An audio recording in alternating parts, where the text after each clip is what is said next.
আসসালামু আলাইকুম। এই অধ্যায়ে আমরা বৃত্ত অধ্যায়ের ১৯ নম্বর উপপাদ্য অর্থাৎ বৃত্তের কেন্দ্র থেকে সমদূরবর্তী সকল জ্যা পরস্পর সমান এই উপপাদ্যটি প্রমাণ করার চেষ্টা করব। তাহলে চলো আজকের ক্লাসটি শুরু করা যাক। এখানে ১৯ নম্বর উপপাদ্যে বলা হচ্ছে যে বৃত্তের কেন্দ্র থেকে সমদূরবর্তী সকল জ্যা পরস্পর সমান। ঠিক এরকমই একটা উপপাদ্য আমরা পড়েছিলাম উপপাদ্য নম্বর ১৮-তে। সেখানে বলা ছিল বৃত্তের সকল সমান জ্যা কেন্দ্র থেকে সমদূরবর্তী। ১৮ নম্বর এবং ১৯ নম্বর উপপাদ্য আসলে একই রকম। এখানে আমাদের আসলে নতুন করে খুব বেশি কিছু পড়তে হবে না। আমরা যদি ১৮ নম্বর উপপাদ্যটা বুঝে থাকি তাহলে ১৯ নম্বর উপপাদ্যটা আমরা আসলে এমনিতেই পারবো। আমার এই চ্যানেলে ১৮ নম্বর উপপাদ্যের ভিডিও অলরেডি দেওয়া আছে, তোমরা চাইলে ১৮ নম্বর উপপাদ্যটি দেখে আসতে পারো। তাহলে আমরা এখন ১৯ নম্বর উপপাদ্যটি সমাধান করার চেষ্টা করতেছি। এখানে আমাদেরকে বলা হচ্ছে বৃত্তের কেন্দ্র থেকে সমদূরবর্তী সকল জ্যা পরস্পর সমান। আমরা প্রথমেই একটা বৃত্ত অঙ্কন করে নিচ্ছি।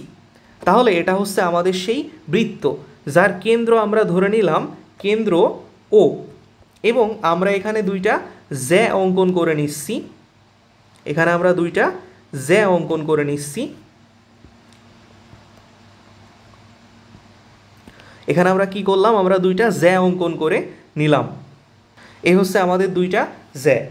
এখন আমাদের কাছে বলা আছে মনে করি ও বৃত্তের কেন্দ্র। তাহলে এটা হচ্ছে আমাদের বৃত্ত যার কেন্দ্র হলো ও, এবং এ বি ও সিডি হলো দুইটা জ্যা। এখানে একটা জ্যা আছে এবং এখানে আরেকটা জ্যা আছে। আমরা জ্যাগুলার নাম দিয়ে দিচ্ছি। আমরা নাম দিচ্ছি এই জ্যা এর এ বি এবং এই জ্যা এর নাম দিচ্ছি সিডি। এরপরে বলা হচ্ছে ও থেকে এ বি ও সিডি এর উপর যথাক্রমে ও ই ও ও এফ লম্ব। তার মানে আমরা এখান থেকে কি করব, ও বিন্দু থেকে এ বি এর উপর লম্ব আঁকবো এবং লম্বের নাম দিব ও ই, এবং ও থেকে সিডি এর উপর লম্ব আঁকবো এবং লম্বের নাম দিব ও এফ। এরপরে বলা হচ্ছে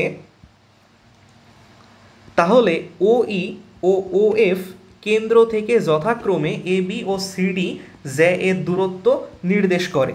আমরা কি করলাম, ও বিন্দু থেকে এ বি এর উপর ও ই লম্ব অঙ্কন করলাম এবং ও বিন্দু থেকে সিডি এর উপর ও এফ লম্ব অঙ্কন করলাম।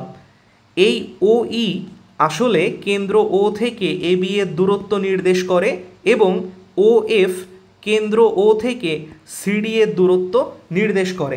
আমাদের কাছে বলা আছে বৃত্তের কেন্দ্র থেকে সমদূরবর্তী সকল জ্যা, অর্থাৎ এ বি জ্যা এবং সিডি জ্যা এর দূরত্ব কেন্দ্র ও থেকে সমান হবে, অর্থাৎ ও ই এবং ও এফ হবে পরস্পর সমান। তাহলে এখানে আমাদেরকে বলা আছে ও ই সমান ও এফ হলে প্রমাণ করতে হবে যে এ বি সমান সিডি।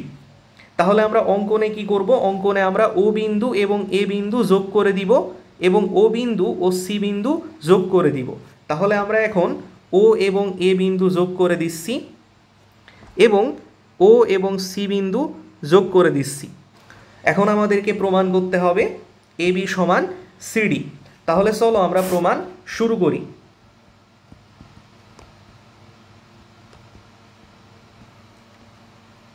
প্রমাণের প্রথম ধাপেই আমরা লিখতে পারি ও ই লম্ব A B O O F লম্ব সিডি। ও ই লম্ব এ বি এবং ও এফ লম্ব সিডি। কেন? কারণ আমরা এখান থেকে দেখতে পাচ্ছি ও ই আসলে এ বি এর উপর লম্ব, বা ও ই আসলে এ বি এর লম্ব দূরত্ব নির্দেশ করে কেন্দ্র থেকে। আবার একইভাবে ও এফও কি, ও এফও কিন্তু সিডি এর উপর লম্ব। ও এফ হচ্ছে সিডি এর উপর একটা লম্ব।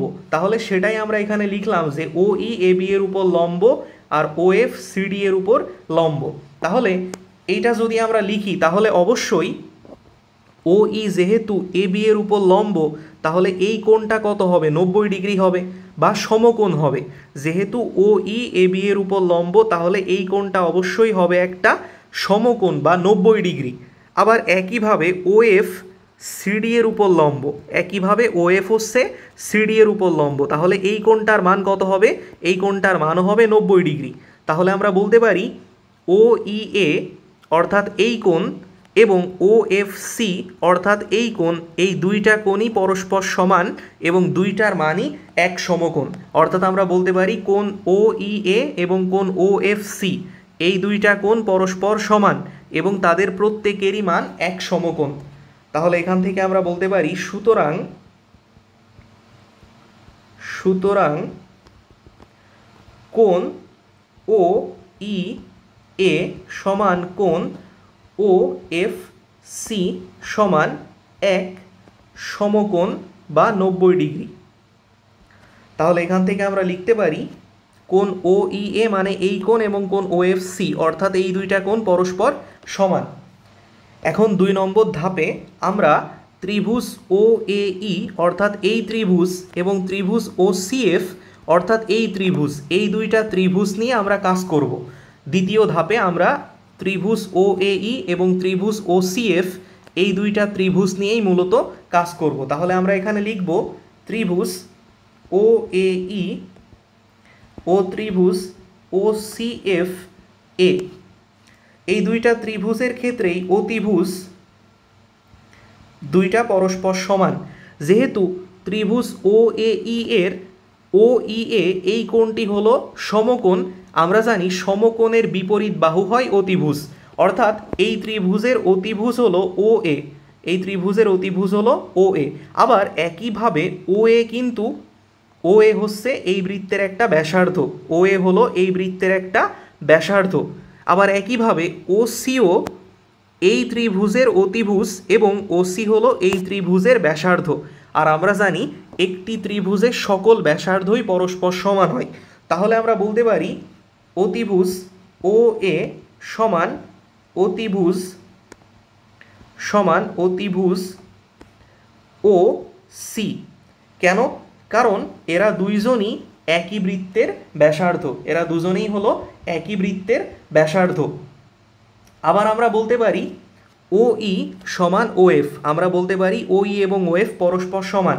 এটা কিন্তু আমরা এখানেই দেখছিলাম যে OE এবং OF পরস্পর সমান। কেন? কারণ আমাদেরকে বলে দেয়া আছে যে দুইটা দূরত্ব কেন্দ্র থেকে সমান, অর্থাৎ কেন্দ্র থেকে দুইটা সমদূরবর্তী। অর্থাৎ আমরা বলতে পারি এবং OE সমান OF। আমরা জানি দুটি সমকোণী ত্রিভুজের অতিভুজ এবং অন্য যে কোনো দুইটি বাহু পরস্পর সমান হলে ত্রিভুজ দুইটি সর্বসম হয়। আমরা জানি দুইটি সমকোণী ত্রিভুজের অতিভুজ এবং অন্য যে কোনো দুইটি বাহু পরস্পর সমান হলে ত্রিভুজ দুইটি কি হয়? সর্বসম হয়। তাহলে আমরা বলতে পারি যে অতএব ত্রিভুজ OAE সর্বসম ত্রিভুজ OCF। অর্থাৎ এই ত্রিভুজ এবং এই ত্রিভুজ দুইটি পরস্পর সর্বসম। ত্রিভুজ OAE এবং ত্রিভুজ OCF এই ত্রিভুজ দুইটি পরস্পর সর্বসম। যেহেতু ত্রিভুজ দুইটি পরস্পর সর্বসম, তাহলে আমরা বলতে পারি AE এবং CF পরস্পর সমান। আমরা বলতে পারি AE এবং CF এই দুইটা বাহু পরস্পর সমান।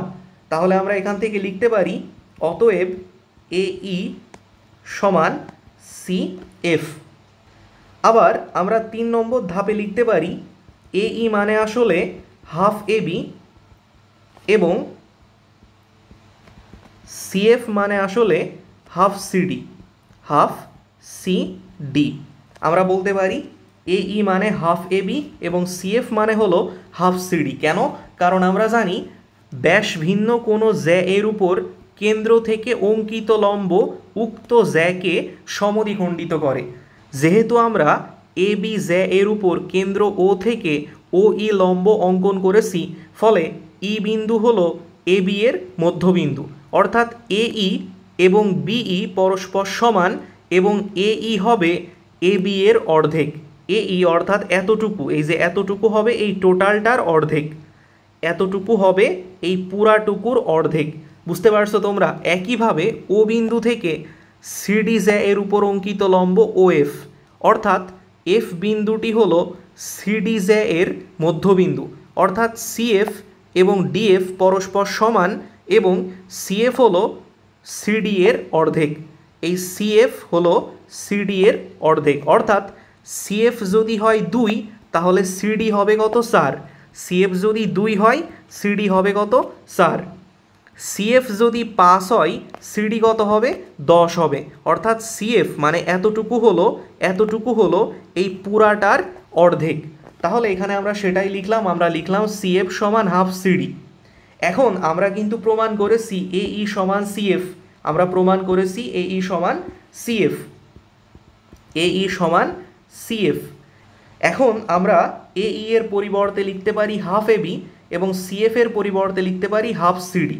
আমরা যদি এটা লিখি তাহলে আমরা পাবো হাফ এবি সমান হাফ সিডি। এখন যদি উভয় পক্ষ থেকে হাফকে বাদ দিয়ে দেই, হাফকে যদি কাটাকাটি করি তাহলে আমরা পাবো এবি সমান সিডি। আমরা কি পেলাম? আমরা পেলাম এবি সমান সিডি। আমরা জানি, আমরা এখান থেকে দেখতে পাচ্ছি যে এবি আসলে ছিল একটা জ্যা এর দৈর্ঘ্য, আবার সিডিও ছিল একটা জ্যা এর দৈর্ঘ্য, অর্থাৎ এবি এবং সিডি পরস্পর সমান। এর অর্থ হলো জ্যা দুটির দৈর্ঘ্য পরস্পর সমান। আমাদেরকে প্রমাণ করতে বলা হয়েছিল যে কেন্দ্র থেকে সমদূরবর্তী সকল জ্যা এর দৈর্ঘ্য পরস্পর সমান। আমরা কিন্তু সেটা প্রমাণ করে ফেললাম। আমরা দিন শেষে প্রমাণ করলাম এবি সমান সিডি, অর্থাৎ জ্যা দুইটা পরস্পর সমান। তাহলে এই হচ্ছে আমাদের প্রমাণ, আমরা লিখে দিব প্রমাণিত। তাহলে আশা করি আজকের ক্লাসটা তোমরা বুঝতে পারছো। ক্লাসটা বুঝে থাকলে তোমার বন্ধুদের সাথে শেয়ার করো এবং ভিডিওটিতে একটি লাইক দাও। ধন্যবাদ সবাইকে।